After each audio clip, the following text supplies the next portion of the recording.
This story is already over 30 years old. You know, it happens sometimes. A little human, in a difficult moment, does something incredible. Something that no one expected of them. They helped, and forgot right away. Just like children forget their games. But for the person they helped, that moment stayed in their memory, for a lifetime. Today, 30 years later, a father looks at his grown daughter, and often remembers that little human. The father sat in his armchair, in the living room. The kitchen door was ajar, and a warm light spilled through, framing his daughter's profile. She had only arrived for a few hours, but already, the house was filled with a new, calm energy. Listening to her quiet voice, he couldn't help but admire her. She had become a woman who stood firmly on her own feet, achieving a success he and her mother had never even dared to dream of. But what struck him most was her patience. She was helping her mother with taxes and documents, things that used to frighten them both. She did it gently, without a hint of superiority, like an experienced guide, leading someone through a thick fog. When did this maturity begin, he wondered. When did that moody little girl, who begged for sweets and played with dolls, turn into someone you could lean on? The answer came instantly. A memory flashed in his mind, vivid and bright, untouched by time. He remembered every detail, the smell of sun-warmed metal, the sticky fear of being trapped in the wild, and her thin, yet surprisingly steady voice. He would remember that forest road for the rest of his life. Only now, looking at his grown daughter under the kitchen lamp, did he truly understand. It was then, at 6 years old, that her true essence first emerged. In a moment of crisis, the playful child vanished, and a leader was born. He closed his eyes, and the noise of the city faded, giving way to the silence of an ancient forest, and the distant scent of wild strawberries, on the porch. Memory took him back to that special summer. He had a week off, and since they had no other car, they headed to the summer cottage, in his old work truck. It still smelled of metal, road dust, and oil. But this time, instead of tools, the back was filled with life. The truck was their only faithful helper, loud, clumsy, but reliable. The cottage was old, inherited from his parents. A modest wooden house with a veranda, that remembered his own childhood. The garden lived its own quiet, overgrown life. Under the hot sun, wild strawberries ripened. They spent hours picking them, carefully, keeping them on their stems. Then, they would dry these bundles in the shade. It was a tradition, to brew them into fragrant tea in the winter. When the hot water touched the dried berries, the thick spirit of July would fill the house, bringing back those sunny days. Every morning, his daughter would run barefoot onto the creaking veranda. There, in the shade under the table, the cat was already waiting. He belonged to no one. Sullen, gray, with scars on his face, a true fighter. The cat didn't trust humans, and never let himself be petted. He simply came to the porch, as if it were his rightful throne. The father watched them from the window. There were no other children around, so the cat became her silent companion. She brought him milk or food, placing the bowl at a distance, never trying to get closer. Perhaps she sensed his sharp claws, or perhaps, she simply accepted him for who he was. She would climb onto the small sofa, and tell him everything in the world, about butterflies, about the grass, and how she and her dad were going to the lake again that evening. And every evening, they did. They sat side by side, casting their lines, catching tiny fish, so small they could barely stay on the hook. The catch didn't matter. It was just good to be together, in that evening silence. The lake they visited every evening was tiny. Truth be told, it was more like a large forest puddle, overgrown with reeds. But for them, it was enough. Like any 6-year-old, his daughter could rarely sit still with a fishing rod. As soon as the bobber went quiet, she would get bored. She would leave the rod with her father, and go off to explore the shore. She ran through the grass, gathered armfuls of wildflowers, or sat on her haunches for a long time, observing an important caterpillar, crawling across a leaf. Her father never rushed her. He sat by the water, watching her from the corner of his eye. One evening, a local fisherman rode by on a bicycle. He stopped, looked at their meager catch, and chuckled. "The fish are too small here," he said. "Nothing big lives in this saucer." He leaned his bike against a tree, and told them about another lake, deep in the forest, past the old clearing. It was hidden, and the fish there were real, big and strong. He explained the path with quick gestures. "Turn there, go straight, past the fallen pine, then right." To him, the path seemed easy. The father looked at his daughter. She was already standing there, leaving a butterfly in peace, listening intently. A spark of adventure lit up her eyes. "Shall we try to find the secret lake tomorrow?" he asked softly. She nodded seriously. "If the fish are bigger there, then we definitely have to find it." Usually, it was impossible to wake her up.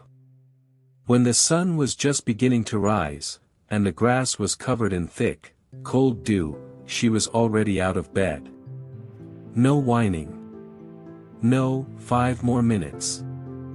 The thrill of the hunt had taken hold. They sat in the cabin, and the engine grumbled, warming up in the morning chill. They set off, hoping to find that secret place. At first, the driving was easy. But soon, the asphalt ended, and the truck turned onto an old forest track. It was a strange road. The path was raised high, like an embankment, above the forest floor. It was a narrow ridge, with ancient trees pressing in, right at the edges.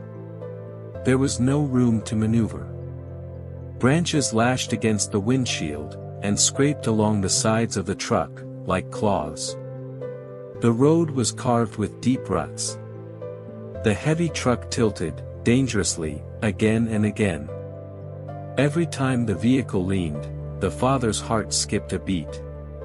If a wheel slipped even slightly off the edge of that high embankment, the truck wouldn't just be stuck, it would flip. He stopped, climbed out, and looked back. A chill ran down his spine. They had come too far. To reverse a truck this size, on such a narrow ridge, for such a distance, was impossible. One wrong move, and they would go over. The way back was cut off. There was only one way, forward, through the ruts, hoping for a miracle. The forest grew thick. The shadows became heavy. His daughter pressed herself against the window. To her, this forest was no longer a playground, it was the setting of a dark, frightening fairy tale. But her father wasn't thinking of fairy tales. His knuckles were white, gripping the steering wheel. He knew, if they flipped here, no one would come to help. Their truck, their provider, could become a heap of scrap metal in a single second. He noticed his daughter had gone completely silent. She was no longer looking at the trees. She sat perfectly still, staring ahead. In that silence, he felt that she, too, understood the scale of the danger.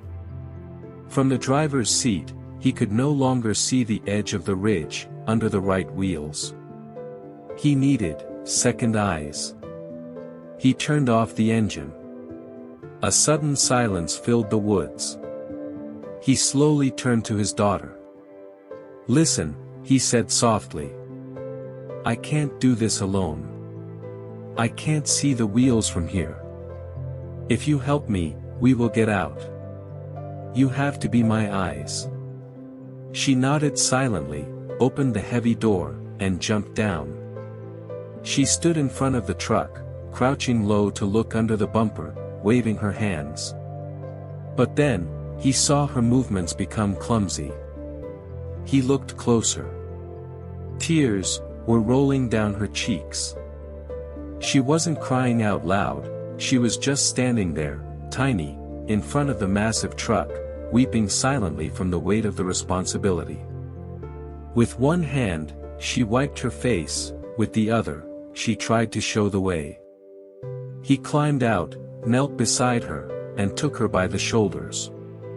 "It's okay," he said gently. "You're doing everything right. But I need you to look, very closely." He pulled out his folding knife. "Look," he said, showing her the length of the blade. "Centimeters are hard, so let's use this. Sometimes. I need you to tell me to move, only this much. Just at knife's length, to the left, or right. If the wheel stays on the edge of the rut, we survive. If it slips, we're done. I'm counting on you." She looked at the knife, then the wheel, then her father. She wiped her tears with her fist, took a deep breath, and nodded. The fear was still there, but now, she had a mission. He started the engine. Now, everything changed. She moved backward in front of the truck, crouching before every pit, concentrating. She conducted with precision. A knife's length, this way, a little bit, that way. She was guiding the 3-ton beast, along an invisible thread. Several times, she threw her hands up, and cried out. "Stop!" She would freeze, check the wheels again, and wave him forward. It was a dance, between a giant machine, and a small child. Step by step, they crossed the danger zone. When the truck finally rolled onto solid ground, he turned off the engine, and rested his head on the steering wheel. The tension, slowly began to drain away. He looked through the glass. His little helper stood in the dust, her face streaked with tears, but she was looking at the truck, with pride. She had done it. As soon as they hit the smooth road, the tension vanished. Children have this amazing gift, as soon as the danger is gone, they forget the bad. On the way back, they sang at the top of their lungs. She conducted the rhythm with her hands, and they both felt a sense of conspiracy. They knew, what happened in the forest, had to stay between them. If her mother found out, he would be in deep trouble. It became their first, big, secret. A day or two later, when they finally found that secret lake, by simply walking through a raspberry patch, the story of the forest road faded into the background. They caught their big fish, and returned home, perfectly happy. The father moved in his chair, returning to the present. His daughter had finished her talk, and walked into the room. He looked at her, and smiled. "Do you remember? How we got stuck in the forest? How you guided me, inch by inch, out of those ruts?" She thought for a moment, frowned, and then laughed. "In the forest? No, Dad. I don't remember. I remember the big truck.